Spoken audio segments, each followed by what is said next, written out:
bienvenue sur une nouvelle vidéo de lecture de Pipin. J'espère que vous allez bien et que vous avez un aussi beau temps que chez moi pour une fois. J'avoue, ça y est, c'est l'été, il est arrivé d'un coup, on est passé de la pluie avec le vent à 10 degrés jusqu'à 30 degrés avec un énorme soleil. Aucun d'entre deux, mais qu'importe, ça veut dire que ça y est, l'été est enfin là, que je vais pouvoir vous présenter une énorme pile estivale. Et évidemment que je ne vais absolument pas lire tout ça, c'est un énorme disclaimer, mais c'est en tout cas les titres qui me font envie, que j'aimerais bien, pourquoi pas, découvrir cet été. Alors l'an dernier, je vous avais emmené en voyage à travers différents pays, parce que ça me donne toujours l'envie de voyager l'été, parce que c'est là en général où on peut avoir le plus de vacances. Et cette année, j'ai envie aussi de voyager, mais pas selon des pays, selon plutôt des secteurs. Plutôt montagne, plutôt campagne, plutôt ville. J'ai préparé une petite, grande sélection pour vous. Et après, on verra vers lesquels j'aurai plus tendance à avoir envie de voyager. Et vous me direz, vous, à travers les commentaires, justement, vers quelle destination vous seriez également le plus tenté. Alors vous verrez, il y en a que j'ai en version physique, d'autres en version dématérialisée, et d'autres encore que je n'ai pas encore, mais que j'emprunterai à ma médiathèque en cours de route. Alors d'après ce que je vois là au niveau du classement, on va commencer en première destination par le désert. Parce que qui dit été, dit canicule, dit sable super chaud, et donc pourquoi pas en destination le désert.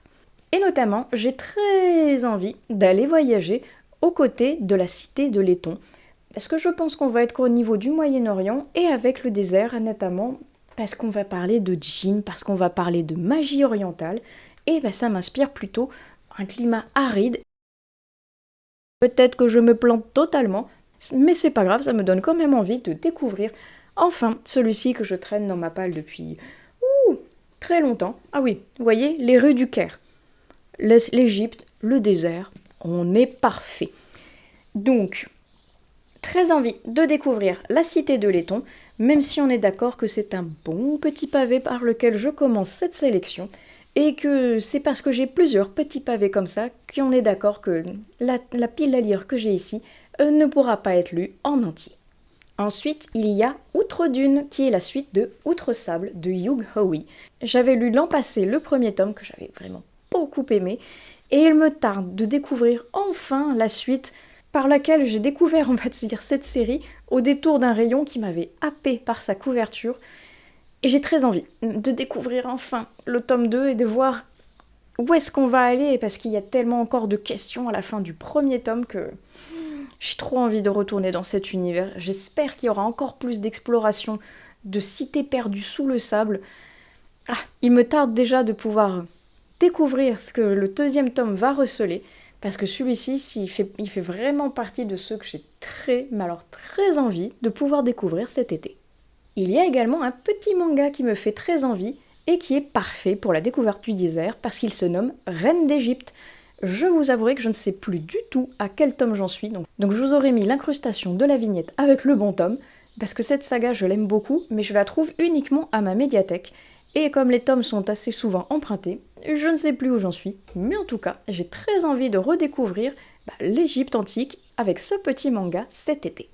J'ai également envie d'aller faire un tour du côté des États-Unis et de leurs étendues désertiques très vastes avec Hurlement de Alma Katsu. Est-ce que vous ne le voyez pas passer dans toutes mes palles pour le moment, celui-ci ? Probablement que si.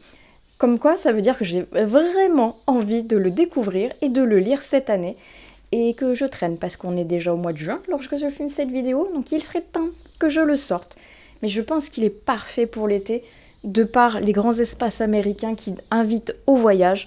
Là, alors certes, on va être dans un voyage où il y a marqué « vous allez tous mourir ». Ok, il y a mieux comme ambiance, mais qu'importe. Il me fait très envie. On va être à moitié un peu dans l'historique aussi, avec des pionniers qui vont traverser les Rocheuses et qui vont avoir pas mal de problèmes, avec un côté un peu fantastique. J'ai très hâte de pouvoir le découvrir, et pourquoi pas donc cet été. Si on retourne en Égypte pour continuer dans les contrées un peu désertiques, j'ai très envie de découvrir L'Appel du pouvoir, le premier tome sous l'œil d'Oudjat. Regardez, C'est de Pauline Melin et il est magnifique avec la couverture de Tiffs, si je ne me trompe pas. Magnifique. Ça fait un bon bout de temps que je l'ai dans ma palle celui-ci et j'ai toujours pas découvert le tome 1 alors qu'elle en est déjà à 3 tomes, si je ne me trompe pas. 2 sûr et certain, 3 peut-être que ça arrive, mais en tout cas, je voulais lire le tome 1 avant de m'engager à acheter la suite parce que si jamais j'aime pas, autant que je le revende et que je ne continue pas la série. Mais pour ça, vous l'aurez compris, il faut que je découvre enfin ce tome 1 où on va parler d'Égypte antique, de lutte de pouvoir, de probablement féminisme avec cette femme forte au niveau de la couverture. J'ai très envie de pouvoir le découvrir cette année. Le prochain roman va me permettre de faire la bascule entre le désert, qui est donc la destination actuelle, et la montagne, qui va être la prochaine. Parce qu'on va être entre les deux. Et j'ai très envie de découvrir Lonesome Dove, le premier tome, de Larry McMurtry. Et désert, cow-boy, tout ça, Texas, mais après on va dans le Montana, donc avec les montagnes. Et j'ai très envie de les découvrir. Je vous avais montré il y a quelques mois de ça déjà que j'avais découvert le tome 2 lorsque j'avais fait le salon de Saint-Chély-en-Poche. Et j'ai trouvé le tome 1 d'occasion dans ma librairie quand je suis allée acheter le cadeau pour la fête des mères. Et je me suis dit que à 4 € le petit tout, il allait venir dans ma bibliothèque. Et qu'en plus, je voulais le découvrir cette année. Est-ce que c'est pas un signe pour pouvoir le sortir? Apparemment, en plus, on est pile poil dans la vibes Yellowstone. Autant vous dire que il coche toutes les cases pour que je le sorte très rapidement et cette année. Vous dites donc, le désert, il m'a donné chaud. Avant de passer à la prochaine destination, laissez-moi enlever mon gilet. Voilà, on est mieux comme ça. Donc je vous disais que la prochaine destination, c'est la montagne, parce que j'aime beaucoup aller en montagne l'été, notamment parce que mon conjoint vient de Lozère, et que c'est une région absolument magnifique que j'adore aller visiter chaque année. Et donc, Lonesome Dove, comme il va être avec à moitié dans le Texas et à moitié dans le Montana, ça me permet de faire la bascule et d'enchaîner sur le prochain livre qui va se trouver au milieu de la forêt et de la montagne, avec un petit chalet au bord d'un lac. Alors oui, ça aurait très bien pu rentrer dans le forêt aussi, mais vous verrez plus tard que je l'ai classé entre forêt et jungle.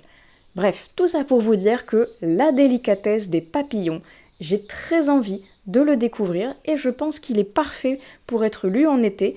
Alors de par certes la couverture qui fait assez estivale, et j'ai l'impression que ça va se passer en été à l'intérieur. Je peux me tromper, mais en tout cas, j'ai très envie de le découvrir et donc je l'ai classé par ici. Ensuite, il y a celui-ci qui coche à peu près toutes les destinations parce qu'on va être sur un voyage. Donc on va faire autant de la découverte du Japon en montagne, qu'en campagne, qu'en ville, qu'en forêt. Mais j'ai décidé de le classer ici parce que finalement, j'en avais pas beaucoup sur la montagne. Donc, Anthony. Anthony, c'est de Quentin Cellier et de Gustave Auguste et illustré par Chloé Minger. Et je l'avais déjà mis l'an dernier dans ma palle de l'été en plus, si je ne me trompe pas. Et je n'avais pas du tout pu, ni eu l'envie de le sortir parce que j'avais pas passé un été fifou non plus. Bref, cette année, j'ai encore plus envie de voyage que d'habitude. Et à défaut de pouvoir voyager loin, surtout au Japon, autant m'évader avec ce livre-ci. Anthony me permet de faire la passerelle sur une nouvelle destination qui va être la ville. Parce que certes, il y a des personnes qui adorent la nature et s'évader dans des grands espaces, mais il y en a qui aiment aussi beaucoup visiter plusieurs villes qu'ils ne connaissent pas. Donc je me suis dit que ça pouvait être intéressant d'avoir une petite sélection dont l'histoire serait concentrée principalement en ville. Et je pense que ce petit manga en fait partie. Our Summer Holiday de Kaori Osaki. Et au vu du train qui passe derrière, je pense que la plupart de l'intrigue va se passer en ville. Moi j'aime beaucoup les petits dessins. Ça se passe en été. Je pense que ça va être assez sympa à découvrir. Oh, il y a un petit chat, tout mignon. Je suis curieuse. Il y a marqué que ça va être une histoire assez poignante avec certainement une histoire de harcèlement de personnes qui ne veulent pas jouer avec d'autres au collège. Ça va être quelque chose d'assez profond, je pense, à lire. Il a l'air très sympa en tout cas, donc pour cet été. Lui, vous l'avez déjà vu passer dans la palle de mon Ice Cream Summer Challenge, et je le remets par ici parce que pareil, tout est dans le titre. The Tunnel to Summer. Il se passe en été. Je pense qu'il va se passer la plupart du temps au niveau de la ville, même si j'ai l'impression qu'il y aura un petit peu de campagne, de montagne, voire de mer aussi. J'aime beaucoup le design de cette série, qui a l'air d'être assez mystérieuse sur ce tome 2. Je suis très curieuse de pouvoir le découvrir, et je ne sais pas s'il y a d'autres tomes, parce que j'en ai vu que 2 à ma médiathèque, et j'espère qu'ils ont la suite, parce que, en tout cas, le tome 1 m'avait beaucoup plu. On passe au roman avec celui-ci. Les disparus de la lagune de Donna Leon. Et on va être, d'après le résumé, dans la villa de l'île de San Terrasmo. Je pense que ça va être très chouette. Probablement qu'on va aller voyager dans d'autres villes en Italie, notamment là je vois la Laguna vénitienne. Moi ça me donne envie d'aller voyager. Et c'est un petit clin d'œil à Raïssa qui me l'a offert. Un grand merci à toi. Je pense que je vais pouvoir, grâce à toi, découvrir ce tome-ci cet été. Et si on restait en Italie, mais avec un côté un petit peu plus fantastique, voire même historique. Parce que ça fait très longtemps que j'ai ce petit bébé dans ma palle et que j'ai très envie pourtant de le découvrir. Ou ce que vous voudrez de Joe Walton, publié aux éditions de Noël. C'est mon frère qui me l'avait offert à un Noël il y a de ça déjà quelques années. Je sais plus, mais ça fait longtemps. Plus d'1 an, ça c'est sûr que je l'ai dans ma palle. Et pourtant, il me fait trop envie. J'ai très hâte de pouvoir le découvrir. On va être vers Florence apparemment. Dans tous les cas, on reste en Italie. Ça va me faire voyager. Ouh, il est condensé. Mais il me fait super envie. J'entends d'excellents retours de cette autrice et notamment avec ce titre-ci. Ça me donne d'autant plus envie de la découvrir. Donc j'ai très hâte et j'espère pouvoir le sortir enfin cet été. On reste dans la ville, mais avec là un côté plus urban fantasy. Avec le tome 3 des héritiers de l'Apocalypse, Serval, Garou, Léozard et Expresso de Maria J. Romale. J'en suis au tome 3, le tome 4 est déjà sorti et il va probablement y avoir un tome 5. Et au vu du bébé, et apparemment l'autre est encore plus gros, il faut pas que je prenne de retard parce que je suis très curieuse de découvrir la suite. Et en même temps, je me dis que si je retourne la voir en septembre pour avoir le tome 4, et il faudrait peut-être que j'ai déjà lu le tome 3 pour pas que j'ai autant de retard qu'avec Changelings. Surtout que j'aime beaucoup cette série, elle est très agréable. C'est étrange. Je suis en train de le feuilleter en même temps et je me dis tiens, il n'y a pas de pagination. Original. Mais en tout cas, j'ai très envie de le découvrir, de retourner dans son univers à la fois magique, à la fois humoristique et plein d'action. Si vous n'avez toujours pas découvert Maria J. Romale, peut-être que cette série pourrait vous donner envie de vous lancer. Alors lui, je sais que quand je vous l'ai présenté, il fait partie de ma palle boîte à livres. Je me suis rendu compte que c'était un tome 2. Je n'ai toujours pas trouvé le tome 1 à l'heure où je filme cette vidéo, mais qu'importe. Je pense qu'il se passera quand même en ville. J'ai envie d'aller découvrir Olivier Norek dans la Territoire et Code 93 peut-être donc avec le tome 1. On m'a conseillé de vraiment les lire dans l'ordre pour pouvoir avoir tous les éléments et profiter de cette trilogie pleinement. Donc il faut que je trouve Code 93. Mais c'est pas l'envie qui manque de découvrir cette trilogie, parce que j'avais adoré Surface. J'ai très envie de lire autre chose de cet auteur, parce qu'en plus il fait pas mal de titres qui m'intriguent. Et bien, pourquoi pas commencer avec cette série qui apparemment en plus est très connue, mais que je n'ai toujours pas lue. Lui aussi, il me fait très envie. Alors lui, il fait pas partie de ma palle boîte à livres, il fait partie de la palle à ma mère, comme je vous disais, dans une précédente vidéo. Et elle est grande, elle aussi, parce que je lui en emprunte beaucoup. Et j'ai très envie de lire enfin ce qu'a écrit Jean Reno avec Emma. Et je pense que ça va se passer en ville. Pareil, je peux complètement me planter parce que je ne l'ai pas encore lu. Mais j'ai l'impression que, au vu du synopsis du thriller, et on va être dans une petite ville en Bretagne, principalement dans un centre de thalassothérapie. Quelque chose me dit que ça va se passer après au niveau de l'enquête dans une ville. J'ai très envie de le découvrir parce que j'aime beaucoup ce que fait le Jean Reno en tant qu'acteur. Et je me dis qu'en tant qu'auteur, ça peut être très intéressant à découvrir. Si vous l'avez déjà lu, n'hésitez pas dans les commentaires à me dire ce que vous en avez pensé. Parce que moi, en tout cas, j'ai bien envie de le découvrir cet été. On passe maintenant à la forêt/jungle, parce que j'en avais pas beaucoup, donc j'ai voulu regrouper les deux. Je pense, comme je vous disais, que la délicatesse des papillons pourrait rentrer également dans cette catégorie, vu que la cabane dans laquelle la protagoniste principale va passer son été est également en forêt, en plus d'être en montagne. Donc ça va venir étoffer un petit peu cette catégorie-ci, en plus de celui-ci que je traîne, pareil, dans mes palles depuis bien longtemps, que je voudrais découvrir en été parce qu'il se passe en été, mais pourtant que je n'arrive pas à sortir, parce que là aussi, c'est un petit pavé, on est d'accord. Là où les arbres rencontrent les étoiles de Glendy Vandera, mais j'en entends que du bien en plus. J'ai envie de le sortir enfin de ma palle. En plus, c'est un des éditions de Charleston et j'aime de plus en plus découvrir ce que cette maison d'édition fait. Donc soutenez-moi, motivez-moi presque au niveau des commentaires pour le sortir cette année, parce que je pense que sinon j'arriverai jamais enfin à le sortir de ma palle, alors qu'il a l'air incroyable et qui se passe comme je vous dis en été, donc j'ai fortement envie de le découvrir pendant la saison estivale. Au niveau de la jungle, il y a également Kael que j'ai très envie de découvrir, parce que la couverture, je pense, elle parle d'elle-même, parce que j'ai déjà lu la duologie de Tiziri que j'aimais adorer, et il me manque plus que le point de vue de Kael à découvrir. Et après, j'aurais fini.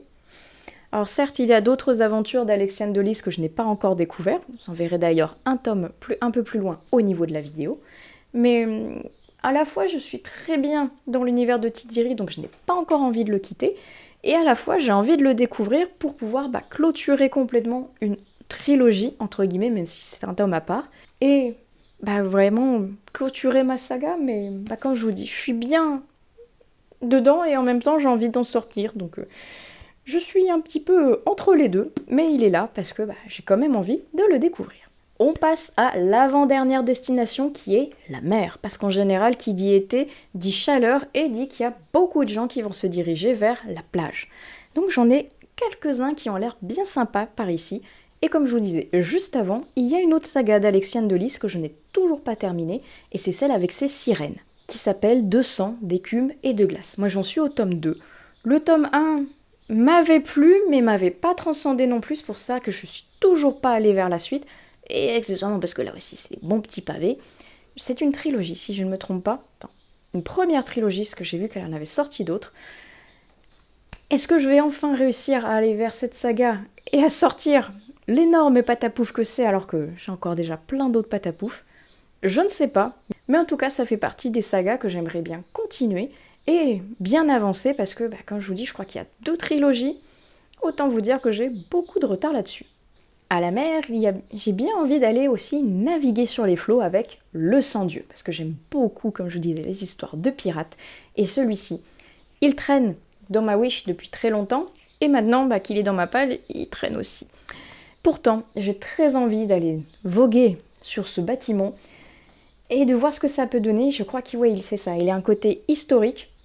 Oups, c'est un hiver cruel qui s'installe. Ah, ça se passe pas en été ? Bon tant pis, ce sera une lecture rafraîchissante, on va dire, pour cet été, qui pourrait très bien coller au challenge de Nina Quill de l'été glacé. Qu'importe, pour moi, entre guillemets, bateau pirate égale été, il se passe en hiver. Point, loupé, mais c'est pas grave, ça m'empêche pas de vouloir le découvrir, et pourquoi pas le sortir quand même cette année, et donc cet été, sinon vous le reverrez en hiver, comme pour le Cold Winter Challenge, qui sait. Et si on continuait avec l'univers des pirates, parce qu'il n'y a pas longtemps, j'ai récupéré ce petit bébé dans ma bibliothèque, Les âmes pirates de J.K. Gras. Oh, rien que ça me donne envie d'aller voguer sur les flots. Je suis très curieuse de le découvrir. Il y a un côté historique là aussi, parce que ça se passe en 1750. Je suis curieuse, mais comme le disait l'une de vous au niveau des commentaires, il y a pas mal de gens qui ont commencé à le lire, et il y en a beaucoup qui trouvent qu'il y a une romance beaucoup trop présente à l'intérieur. C'était pas du tout marqué au niveau des résumés quand je l'ai sélectionné pour pouvoir le découvrir, celui-ci. Donc j'espère vraiment qu'il n'y a pas qu'une romance. Moi je préférerais un roman d'aventure et de piraterie. On verra, je vais croiser les doigts, mais en tout cas, j'ai très envie de le découvrir, pourquoi pas cet été. Et si on reste côté naviguer sur les flots, ici je suis pas sûre qu'on soit sur une histoire de pirate, mais en tout cas, on est sur une histoire qui va se passer en mer, et j'ai toujours pas sorti le premier tome du Parfum de l'impératrice, comme vous pouvez le voir. Il est temps quand même que je le sorte, parce que c'est pareil, ça fait un bout de temps que la suite est sortie, et que je suis donc à la bourre. Et pourtant, c'est pareil, il me fait envie. Je l'avais commencé, et je l'ai toujours pas continué. Mais j'ai très envie de le sortir, je pense qu'il va faire voyager, et pourquoi pas donc le sortir, comme tous les livres que je vous présente dans cette vidéo, au niveau de l'été. Je suis en train de faire une pile de livres à côté de moi, et elle tangue de plus en plus à mesure qu'elle grimpe. J'espère que ça va pas finir en catastrophe. Mais là déjà, je vais pouvoir la soulager un peu parce que celui-ci, je ne l'ai pas, mais j'ai très envie de découvrir Agnès Martin-Lugan. Et il y a l'incrustation que je vous ferai juste ici, parce que j'ai mangé le titre entre-temps, mais j'ai l'impression qu'il va se passer en été, ou tout du moins la couverture avec cet homme sous l'eau me fait penser à l'été, et j'ai bien envie de découvrir celui-ci qui, pareil, a d'excellents retours. Ça fait beaucoup de romans d'Agnès Martin-Lugan qui ont d'excellents retours et qui me font envie, et à chaque fois, j'arrive jamais à en sortir, je me dis que, allez, je me lance, cette année, c'est la bonne. D'habitude, je voulais découvrir avec La Dacha, son dernier roman a l'air super chouette aussi, mais bon, on va se lancer sur celui-ci qui a l'air très sympa également, et on le met dans cette pile pour l'été. Et ma dernière destination va être concentrée en incrustation parce que je n'en ai aucun pour le moment en physique, mais on va aller visiter la campagne. Et là j'en ai plein. Je pense que c'est la destination un petit peu phare de cette année parce que j'ai eu beaucoup d'idées. Le premier livre, je ne l'ai pas encore, mais il va arriver d'ici peu dans ma bibliothèque. Il s'agit, encore une fois, de Mon été cosy, de Caroline Millet, que je vous présente dans plein de vidéos, parce que je l'attends avec la plus grande des impatiences. Il sort le 2 juin. Quand cette vidéo sortira, il sera déjà sorti, et je croise les doigts pour l'avoir commandé, et qu'il y ait des stocks au moment où je le commande, parce qu'il me fait très très très envie. J'ai vraiment envie de le découvrir cette année. Il va sentir bon le soleil, bon plusieurs destinations certainement à l'intérieur, mais je pense qu'il va être bien concentré au niveau de tout ce qui est campagne et champêtre. Donc c'est pour ça que je l'ai mis ici. Et comme je vous dis, au cas où vous ne l'aurez pas encore compris, mais j'ai très envie de le découvrir et de le lire cette année. Dans un autre registre, j'ai très envie de découvrir Americas. Alors je l'ai mis au niveau de la campagne parce que la couverture me fait penser à un road trip plutôt concentré dans la campagne. Peut-être que je vais me planter totalement si j'arrive à le lire et que si ça se trouve, il se passe en ville. Mais qu'importe. Il fait partie de cette sélection parce que j'ai très envie de le découvrir. Je n'ai pas lu Alabama 1963. Je ne sais plus la date exacte, mais en tout cas, je ne l'ai pas lu des mêmes auteurs. Il me fait également très envie, mais celui-ci correspondait un peu plus, je pense, à une saison estivale au niveau d'un road trip. On verra si je me trompe, mais en tout cas, il fait partie donc de cette sélection. 2 petites BD qui vont arriver l'une après l'autre, qui se passent en été et à la campagne, je pense. La première BD, il s'agit du tome 6, si je ne me trompe pas, de Les Sœurs Grémillet, que j'aime tout particulièrement suivre. Ça y est, je rattrape petit à petit mon retard. Et celui-ci se passe normalement pendant les vacances, donc il serait parfait. Je l'ai déjà réservé à ma médiathèque, mais il est tellement connu et il y a tellement de gens qui veulent le découvrir que il est déjà emprunté. Je l'ai réservé pour normalement le recevoir pendant la période estivale. Je croise les doigts pour pouvoir le lire, ce qui serait vraiment parfait pour l'été. Et il y a également le 3e tome de Le Jardin des Fées, que je n'ai pas encore lu, ce que pareil, constamment emprunté à ma médiathèque, mais pourtant qui me fait très envie et qui va certainement se passer au niveau de la campagne et d'un univers champêtre. J'aime beaucoup les 2 premiers tomes, j'ai trouvé le design superbe. J'ai très hâte de pouvoir découvrir enfin ce que donne ce 3e tome. Alors là, on change radicalement d'ambiance avec ce roman-ci, dont j'ai oublié le nom, parce que je ne sais pas pourquoi, là j'ai un trou de mémoire, mais bref, je vous aurais mis l'incrustation. Je sais juste qu'il y a un clown dans un champ de maïs et qui veut tuer des gens. Moi ça me va, franchement le speech ça me va, ça me fait penser un peu à un Stephen King, voire un slasher pour les étudiants pendant l'été qui se font massacrer. Moi c'est le genre d'ambiance qui me plaît particulièrement l'été, ne me demandez pas pourquoi, mais je trouve ça super fun à lire. Et j'ai très envie, pourquoi pas, le découvrir cette année. On rechange radicalement d'ambiance, parce que j'aime également beaucoup lire des secrets de famille, et je pense que là, Clarisse Sabar va pouvoir nous en concocter pas mal au niveau du secret des agapantes. Alors je sais qu'elle a fait également d'autres choses qui vont pouvoir receler également des secrets et qui pourraient rentrer au niveau de la campagne, mais celui-ci en tout cas m'intrigue tout particulièrement. De même que Lucinda Riley, alors j'ai toujours pas terminé la saga des 7 sœurs, il est vrai, mais je pense pas que j'aurai le temps de le lire cet été, même s'il invite également au voyage. Par contre, j'ai vu qu'il y en avait qui étaient disponibles sur Audible, notamment ceux que je vous mettrai en incrustation, parce qu'il y en a plusieurs qui m'intéressent, qui ont l'air assez mystérieux, qui ont l'air de se passer à la campagne, entourés de secrets et de mystères. J'ai très hâte de pouvoir découvrir tout ça. Et enfin, La fille aux dahlias de Tessa Collins, que j'ai repéré quand il est sorti un temps, si je ne me trompe pas, que je n'ai toujours pas acheté, mais qui me fait pourtant terriblement envie et pour lequel j'ai bien envie de craquer.